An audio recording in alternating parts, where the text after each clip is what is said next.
They say you can find anything in the woods, from peace and quiet to old forgotten secrets. But when a man decided to walk down an overgrown trail near the state border, he had no idea he'd stumble upon a true legend of American roads. Right in the middle of the thicket, half sunken in a swamp, rusty, crooked, but still stubbornly standing, was an old 1964 Chevy C10. Its body was covered in moss, wheels halfway buried in mud, and the hood looked like it was held on by a prayer. But this was the kind of moment that makes a car lover's heart beat faster. No plates, no backstory. Just an abandoned pickup someone had left behind to die. But the man had no doubt this Chevy didn't deserve that fate. First came reconnaissance. The area was swampy, surrounded by trees, and the truck looked like it had grown into the ground. The next day, he came back with a friend, 2 winches, jacks, wooden planks, and solid boards to wedge under the wheels. They worked all day. The truck had sunk so deep they had to dig it out by hand, under the arches, around the axles, beneath the frame. The frame was completely rusted, but not bent, a miracle in itself. Eventually, with enough pulling, digging, and patience, they managed to drag it out using ropes, wooden platforms under the wheels, and an old Silverado as the tow vehicle. When the truck finally slid free from the last heap of mud, the air somehow felt lighter. The sight wasn't pretty. Body panels were dented, paint completely faded and worn down to bare metal in places, doors jammed shut, mouse nests under the hood, and where the engine should have been, just a ghost of it. They loaded the pickup onto a flatbed, strapped it down tight, and hauled it back to the man's garage, a small industrial unit on the edge of town. Nothing fancy, but it had tools, good lighting, music, and most importantly, belief. The first week was full teardown. The hood, fenders, doors, engine, transmission, and all the wiring came off. Every bolt fought back, but that's the kind of pain car guys live for. When they lifted off the cab, they found the floor was completely rotted out, especially on the driver's side. Some parts of the frame were sandblasted, others welded. Everything was prepped, treated with rust protection, and fitted with new cross members. He decided not to hunt for the original engine.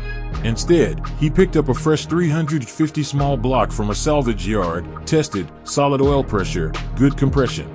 For the transmission, he chose a Turbo 350, cheap but bulletproof. It was fully cleaned, gaskets replaced, new engine and transmission mounts installed. The carburetor was brand new, Holley 600 CFM, paired with an HEI distributor and a new fuel pump. The front suspension was completely rebuilt, new ball joints, bushings, KYB shocks. Front brakes were converted to discs, rear drums were kept but fitted with new shoes, cylinders, and lines. A new brake line was run, and a power brake booster with vacuum assist installed. The body, a whole other story. It was fully sandblasted, rear arches welded, floor panels patched, and then came days of hand sanding and shaping. The result, clean body lines, perfect panel gaps, and that unmistakable silhouette of the C10. The final step of this first chapter came when the pickup was finally in primer and rolled into the paint booth. He chose a deep graphite gray metallic, something low-key, but full of attitude.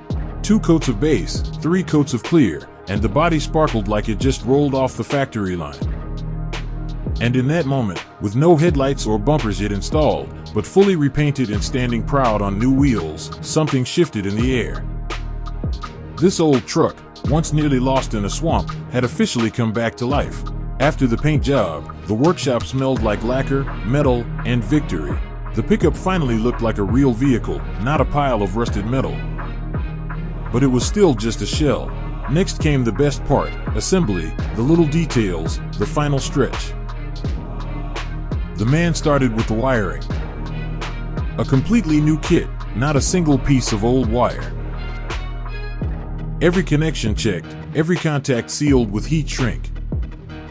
He installed a modular fuse panel, a new starter, a new alternator, headlights, LED, but styled retro to preserve the spirit of the 60s.